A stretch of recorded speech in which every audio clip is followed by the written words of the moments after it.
अगर आप लोगों ने इस क्यूट कॉपी के पहले के पास नहीं देखा है तो इसका लिंक आपको मेरे डिस्क्रिप्शन में मिल जाएगा। और इवोरी के भेजे हुए ये कपल इलियाना को मक्खन लगा रहे थे कि मास्टर उनको बहुत ज़्यादा याद करते हैं, वो तो हवा में उड़ने लगती है। और वो दोनों इलियाना को बताते हैं कि ग्रैंड मास्टर ने ड्रग ढूंढ लिया वैम्पायर को कंट्रोल करने के लिए। इलियाना की तारीफ करने लगती है कि हेल्प करने के लिए, और वो मान जाते हैं क्योंकि ये सीरियस मैटर था। इधर इवोरी और राफी जड़े पकड़ने आते हैं तो इवोरी उन्हें उस गर्ल की तरफ कर देता है। वो गर्ल तो हंसने लगती है, राफी को जड़े पकड़ लेती है तो इवोरी उसे छुड़ाता है और वो दोनों पहले ब्रिज को पार कर लेते हैं और इवोरी दूसरे ब्रिज की तरफ चलने लगता है। इधर सियाहान और यून भी क्रॉस कर लेते हैं। वो गर्ल बधाई देती है, फिर वो सब बाहर निकल आते हैं तो इवोरी को गुस्सा आ रहा था सियाहान पर।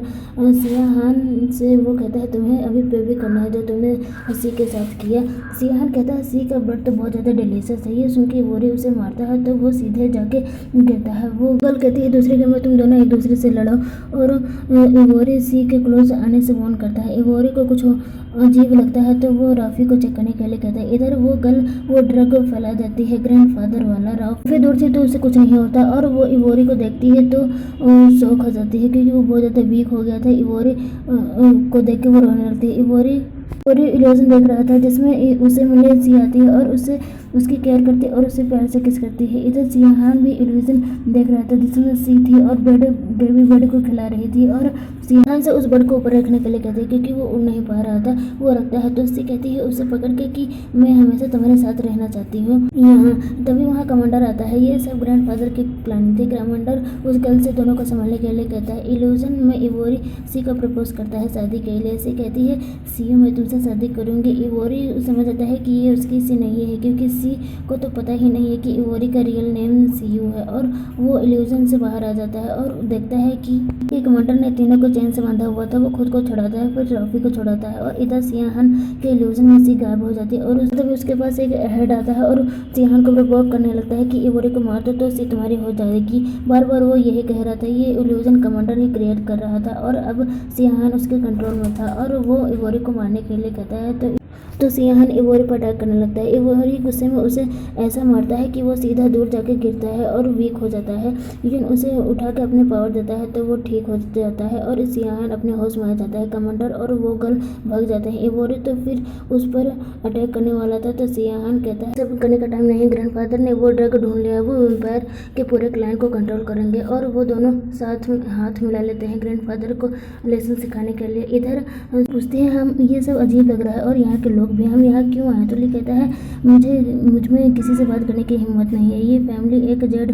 पेंडेड है जो प्रीसियस है हमारे लिए। सू कहती है 50 साल पहले ये फैमिली गर्ल्स को सेक्रीफाइस करती थी अपने पावर को बढ़ाने के लिए। ली कहता है 16 साल पहले एक फैमिली ने स्पिरिचुअल गर्ल को किडनैप किया था कि इनकी पावर खत्म ना हो। इससे क्लैन में बहुत ज़्यादा प्रॉब्लम हुई और स्पिरिचुअल गर्ल कहीं गायब हो गई।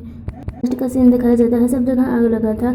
अस्सी छोटी थी और वो रो रही थी, कहीं छिपके बैठी थी। वही स्पिरिचुअल गर्ल थी और उसे सब ढूंढ रहे थे सेक्रीफाइस करने के लिए। ली विंडो से आता है और उसे बचा के भगा के ले जाता है और ला के एक घर के सामने छोड़ देता है और उससे हक करके कहता है मैं तुम्हें हमेशा प्रोटेक्ट करूंगा। सू कहती है तो सी ही स्पिरिचुअल गर्ल है। इधर 3 दिन बीत जाते हैं। सी को सर्वेंट ने अभी तक रोका हुआ था। इवोरी के लिए वरीड थी। सी रूम में आके लिटिल बर्ड को उठाने लगती है और इवोरी पर गुस्सा उतारने लगती है कि उसने उसे अकेले छोड़ के वो चला गया। तभी लिटिल बर्ड उठ जाता है और सी के साथ खेलने लगता है। सी उससे कहती है अच्छा हुआ तुम उठ गए, मैं इतने दिनों से अकेले थी। बर्ड गुस्से में कहता है वो फिर से आपको छोड़ के चले गया मम्मा। सी रोते हुए कहती है उसने मुझे यहाँ लॉक कर दिया। बर्ड कहता है उसे आने दो फिर बताता हूँ। इधर इवोरी घर आ गया था तो सर्वेंट उसे बताते हैं कि मिस आपसे गुस्सा है। राफी कहती है कि मैं उसे पनिशमेंट देती हूँ तो इवोरी उसे गुस्से से घूरता है और सी के पास चला जाता है। इवोरी को देख के सी को चैन मिलता है कि वो ठीक है। वो क्लोज आने लगता है सी के तो बर्ड उससे गुस्सा करने लगता है और वो इंसानी फॉर्म में आके उस पर अटैक करता है और फिर से बर्ड बन जाता है। इवोरी हट हो जाता है। सी तो बर्ड के लिए रोने लगती है कि इसे ठीक करो।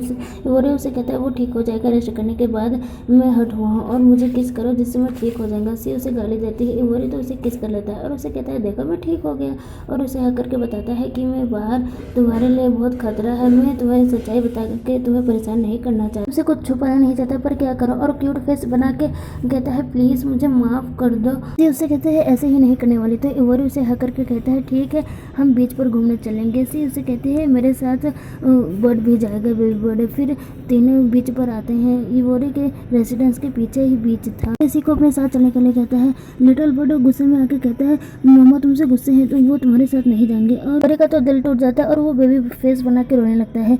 सी तो बर्ड के साथ घूमने लगते हैं। इवोरी सरवंट को डिनर प्रिपेयर करने के लिए कहता है। वो जाती है तो इवोरी कुछ सोचने लगता है। सरवंट पूछते हैं मास्टर कुछ और भी कहना है क्या। तो वो ये सोच रहा था कि क्या क्या डिनर में रखना है। सरवंट बात कर रही थी कि मास्टर कितने ज़्यादा बदल गए हैं मिस के आने के बाद। इसके इधर बाद सी बेडरूम में बैठी थी बर्ड के साथ। सरवंट उसे आके बताती है कि डिनर रेडी हो गया है। सी गुस्से में कहती है मुझे भूख नहीं लगा। बेबी बर्ड कहता है मम्मा मुझे भूख लगी है। तो वो दोनों डाइनिंग हॉल में आते हैं और इतना बड़ा डाइनिंग हॉल और बहुत सारा फूड को देख के शौक हो जाते हैं। तभी सी के सामने इवोरी आके पूछता है कि तुम्हें ये सब पसंद आया। तो सी कहते हैं ये सब तो बेबी बर्ड को पसंद आया है, मुझे नहीं, लेकिन ये फूड मैं वेस्ट नहीं करना चाहती। बेबी बर्ड कहता है हाँ इतना सारा काफ़ी नहीं और फूड मंगवाओ।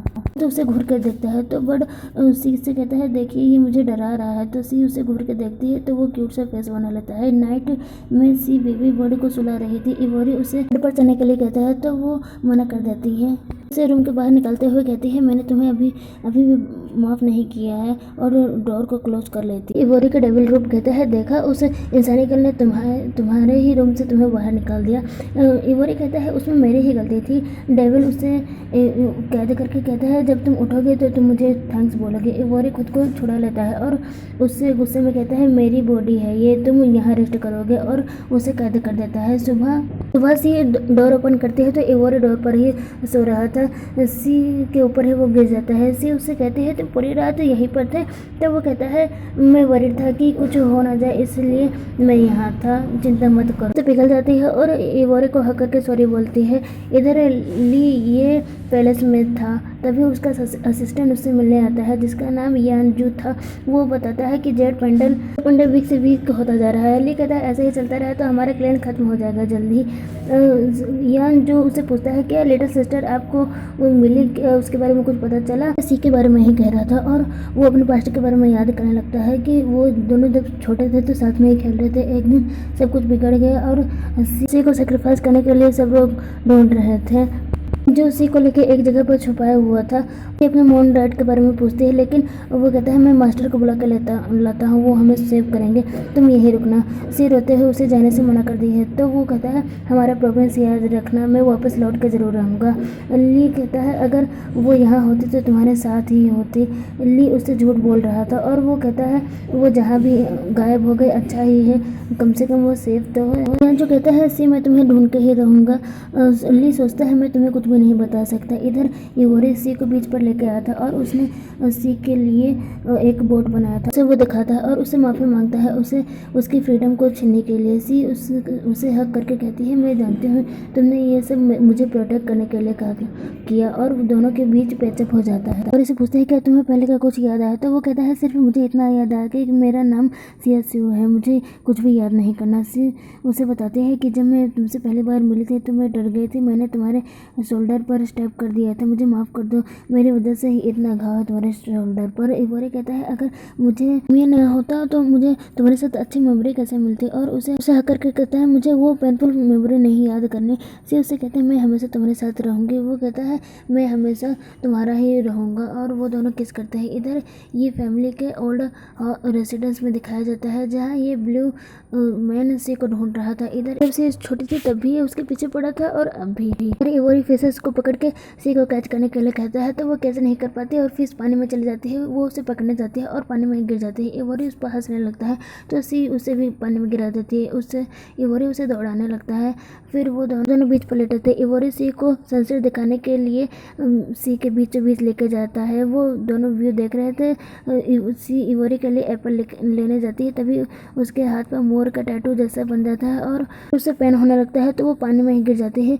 इवोरी तो उसे देख के उसे बचाने के लिए पानी में कूद जाता है। सी के अंदर सी के चारों तरफ बबल जैसे कोई शील्ड बन जाता है। इवोरी जब उसे पकड़ने जाता है तो वो शील्ड उसे दूर फेंक देता है। फिर से सी को पकड़ने जाता है तो वो शील्ड उस पर अटैक करने लगता है, लेकिन इवोरी घायल होते हुए भी शील्ड को तोड़ के सी को सीपीआर देता है, फिर बीच पर लेके आता है। उसे सीपीआर देते हुए रोने लगता है कि सी को कुछ हो ना जाए। तभी सी को होश आता है। इवोरी उसके हाथ पर शील्ड देखता है और कहता है तुम्हें मुझसे कोई नहीं छीन सकता। सी उड़ती है और उससे पूछती है तुम रो क्यों रहे हो, तो वो कहता है मुझे लगा मैं तुम्हें खो दूंगा। सी उसे हक करके संभालती है और उससे कहती है सी के बीच कुछ अजीब देखा। वो पूछता है क्या, तो सी कहती है मुझे याद नहीं आ रहा। तो इवोरी कहता है तुम मत याद करो। इधर ये ओल्ड मैन जादू टोना करके सी का पता लगा रहा था पर वीक हो जाता है और ये ब्लू मैन से कहता है कोई तो चीज़ है जो रोक रही है। वो बॉय तो गुस्सा हो जाता है। वो ओल्ड मैन कहता है मत करिए, ये फैमिली के लोग यहाँ भी रहते हैं। पर यानजू और बेहतर होता जा रहा था तीरबाजी में। ली उसकी तारीफ करता है। ये सब यानजू सिर्फ सी को ढूंढने के लिए कर रहा था।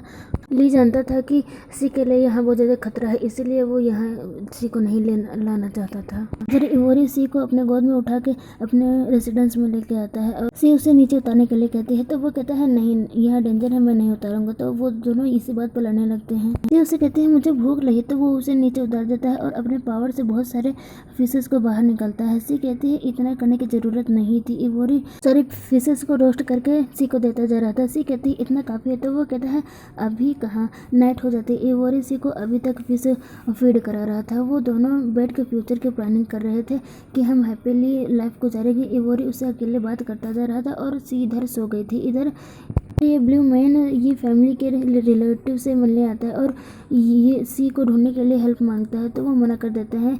ब्लू मैन कहता है जेड वीक से वीक होता जा रहा है, उसके साथ हमारे पावर भी। अगर हमने स्पिरिचुअल गर्ल को नहीं ढूंढा तो बहुत जल्द हम लोग वेम्पायर का फूड बन जाएंगे। वो मैन तो मान जाता है। अगर आपको ये वीडियो पसंद आई हो तो चैनल को लाइक, सब्सक्राइब, कमेंट करना मत भूलिएगा और हाँ बताएं ज़रूर दीजिएगा।